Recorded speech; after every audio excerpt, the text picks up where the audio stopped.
하루도 거르지 않고 제가 사용하고 있는 크림인데요. 사실 이것만 잘 바르셔도 굉장히 좋은 효과를 낼 수 있는 약이기 때문에 피부과를 좀 망하게 한다 이런 얘기를 하지 않았나. 그리고 마지막으로 꼭 당부드리고 싶은 거는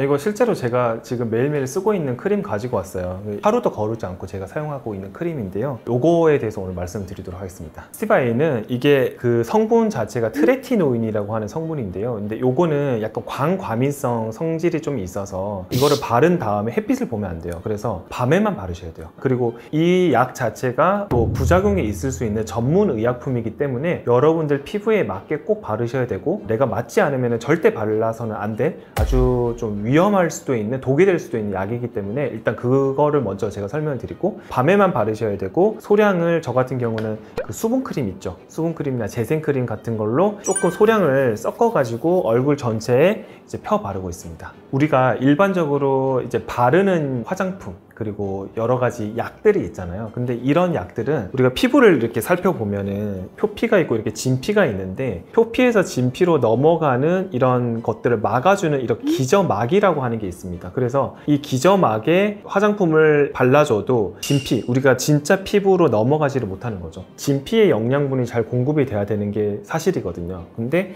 얘 때문에 못 내려가는 거예요. 근데 그러면 뭐야, 스티바 A도 발라봤자 이렇게 못 내려가잖아 라고 생각을 하실 수 있잖아요. 근데 유일하게 FDA에서 스티바 A는 바르는 약으로 주름 개선이 된다고 승인을 받은 약이에요. 그렇기 때문에 꾸준하게 장기적으로 발랐을 때 피부 탄력도 증가, 그리고 주름 개선, 그런 것들에 대해서 유효성을 인정을 받은 약이기 때문에 사실 이것만 잘 바르셔도 굉장히 나한테 잘 맞기만 한다면 굉장히 좋은 효과를 낼 수 있는 약이기 때문에 아마 피부과를 좀 망하게 한다 이런 얘기를 하지 않았나 생각을 해요.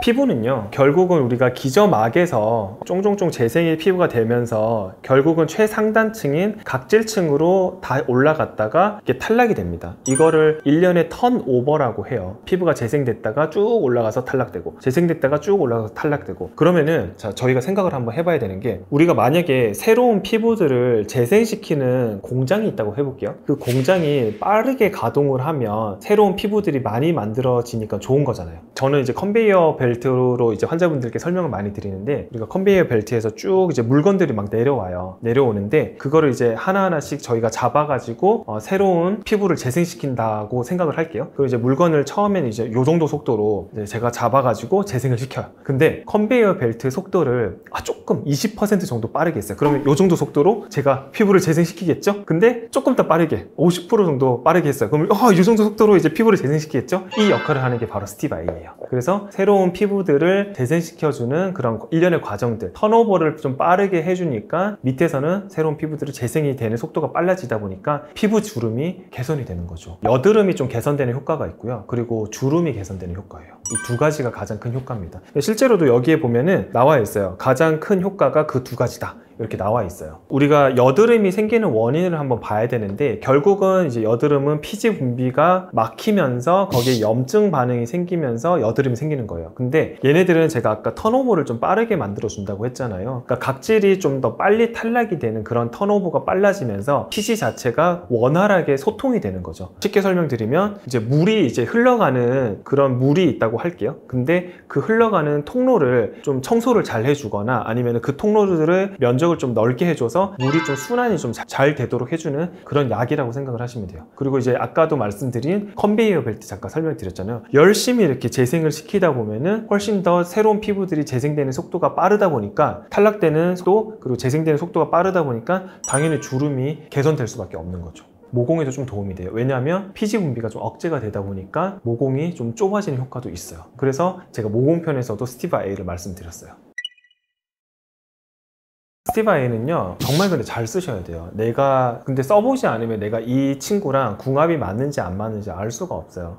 임상적으로 봤을 때도 한 10에서 15% 환자분들은 되게 발랐을 때 좀 따갑고 안 맞고 하는 분들 꼭 있으시거든요. 근데 일반적으로 제가 추천드리는 분들은 제가 질문하는 게 딱 몇 가지 정해져 있어요. 환자분들 혹시 뭐 화장품이나 이런 거 발랐을 때, 아니면 혹은 바꾸었을 때 예민하게 좀 반응을 하나요? 아니요, 저는 그렇지 않아요. 그리고 홍조기가 좀 심하게 올라오는 경우가 많나요? 아니면은 피부 트러블이 자주 생기는 피부인가요? 이런 분들 빼고는 괜찮아요. 근데 결국은 내가 발라봐야지 이 친구랑 궁합을 알 수 있기 때문에 발라봐야 알 수 있어요.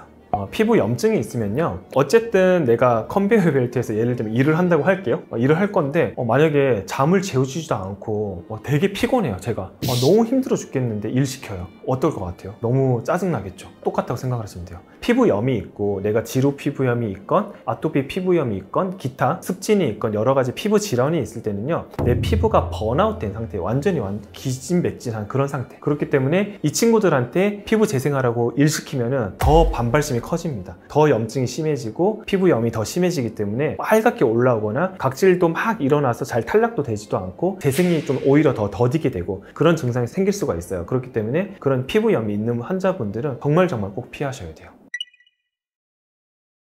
스티바 A를 보면 0.01%, 그리고 0.025%, 0.05%, 그리고 0.1% 이렇게 있거든요. 근데 그 농도가 컨베이어 벨트 속도라고 생각을 하시면 돼요. 그러니까 농도가 높을수록 턴오버 속도가 빨라질 수 있다. 그러면은 컨베이어 벨트가 굉장히 많이 빨라지면 제가 이거 물건을 짚지도 못해요. 막 지나가 버려요. 그렇죠? 그렇기 때문에 그런 이제 농도가 너무 높은 걸 썼을 때는 피부 트러블이 당연히 생길 수가 있는 거죠. 그래서 일반적으로 권고드리는 거는 0.01%에서 0.025%를 시작을 하시는 거를 추천드리고, 처음에는 소량만 먼저 사용을 해보시는 거를 추천드려요. 그래서 농도가 높을수록 그런 부작용이 생길 가능성이 크다. 그리고 또 되게 중요한 거는 농도가 높다고 해가지고 효과가 좋은 건 절대 아닙니다, 여러분. 저는 0.05 써봤는데요, 이거 효과가 좀 미비해요, 0.01로 주세요 하시는 분들 계시거든요. 근데 농도가 높다고 해가지고 절대 효과가 좋은 건 아니에요. 그렇기 때문에 여러분들한테 잘 맞는 농도를 한번 0.025 정도로 시작을 해보시고, 그래도 조금 내가 효과가 좀 느린 것 같다? 그럼 양을 늘려보시고, 그래도 좀 별로다? 그때서 이제 농도를 한번 높여보시는 걸 추천드리고, 그거는 꼭 명심을 하셨으면 좋겠어요. 일반적으로 바르는 거를 추천드리는 거는, 처음에는요, 우리 쌀 한 톨 정도를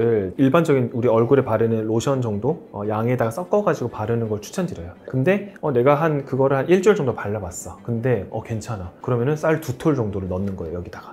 그래도 한 2주 발라봤는데 괜찮아. 그럼 조금 더 양을 늘려서 넣는 거죠. 그러니까 그 정도로 바르시면 돼요. 이것도 만약에 나중에 막 욕심이 나가지고 1:1 정도 섞어서 바르면은 오히려 더 독이 될 수 있기 때문에 항상 그거를 경계를 잘 여러분들 피부에 맞게 잘 선택을 잘 하셔야 돼요. 그래서 너무 많이 바르시는 건 안 된다. 그리고 로션이나 1:1 절대 안 됩니다. 그거 너무 많아요. 제가 맥시멈으로 설명드리는 거는 얼굴에 바르는 로션의 양과 스티바 I는 한 1:3 정도, 그 정도가 제일 적당한 것 같아요. 보통은 이제 스티바 A랑, 저는 비타민 C랑 비타민 B3 나이아신 아마이드를 쓰거든요. 근데 이 스티바 A랑 그리고 비타민 C랑 썼을 때 상호작용이 일어나는 경우가 있어요. 순수 비타민 C 세럼 같은 경우는 스티바 A랑 같이 썼을 때 효과가 많이 떨어져 버리거든요. 그렇기 때문에 약물에 대한 흡수도도 많이 떨어지기 때문에 순수 비타민 C 세럼이 있어요. 뭐 가루로 된 제품이라든지, 그리고 그런 광고를 많이 해요. 퓨어 비타민 C 세럼, 이런 것들은 같이 바르지 마시고 일반적인 비타민 C 세럼은 괜찮습니다. 그거랑, 그리고 미백에 좀 도움을 줄 수 있는 비타민 B3 나이아신 아마이드, 요 정도가 저는 같이 쓰고 있는데, 미백뿐만 아니라 잔주름, 피부 탄력, 항산화 이런 쪽으로도 다 개선이 되기 때문에 환자분들께도 많이 추천을 드리고 있어요. 여러분들 이거 사서 보신 분들은 아실 텐데, 여기 보면요, 첨가제 백색 바세린 돼 있어요. 여기에도 바세린이 들어갑니다, 여러분. 이 스티바 A도 보면은 약간 끈적끈적 하거든요. 이 안에도 바세린이 들어가기 때문에 굳이 여러분들이 요거랑 바세린까지 발라서 막 섞어가지고 바르실 필요는 없으시고, 내가 피부 자체가 근데 많이 건조하신 분들은 오히려 스티바 A가 좀 독이 될 수도 있어요. 그러니까 턴오버가 빨라지다 보면 피부가 더 건조해질 수 있기 때문에 너무 건조하신 분들은 사실 스티바 A를 바르는 거는 좀 비추고, 그런 분들은 오히려 바세린을 바르는 게 더 낫지 않을까 생각을 합니다. 스티바 A는요, 잘만 쓰면 굉장히 좋은 명약이지만 잘못 쓰면 굉장히 독이 될 수 있는 위험한 전문 의약품이기 때문에 여러분 피부에 적용을 해 보실 때 소량으로 일단 시작을 하시는 거 추천드리고, 너무 높은 농도를 처음부터 쓰지 않는 거, 컨베이어 벨트 속도 너무 빠르면 안 되잖아요. 그래서 너무 높은 농도 쓰지 않는 거 추천. 그리고 밤에만 꼭 바르셔야 됩니다. 밤에만. 그리고 임산부 바르시면 절대 안 됩니다. 요 4가지 사항은 꼭꼭꼭 기억하셨다가 여러분들 피부에 잘 맞게 바르시면 좋겠고, 그리고 마지막으로 꼭 당부드리고 싶은 거는, 이거 좋다고 해가지고 누가 좋다더라 절대 따라하지 마시고 내 피부에 잘 맞는지를 먼저 테스트를 해보셔야 됩니다. 내가 만약에 지루 피부염이나 기타 아토피, 그런 여러 가지 피부 질환을 앓고 있을 때는 이런 스티바 A는 독이 될 수 있기 때문에 피하시는 게 좋습니다.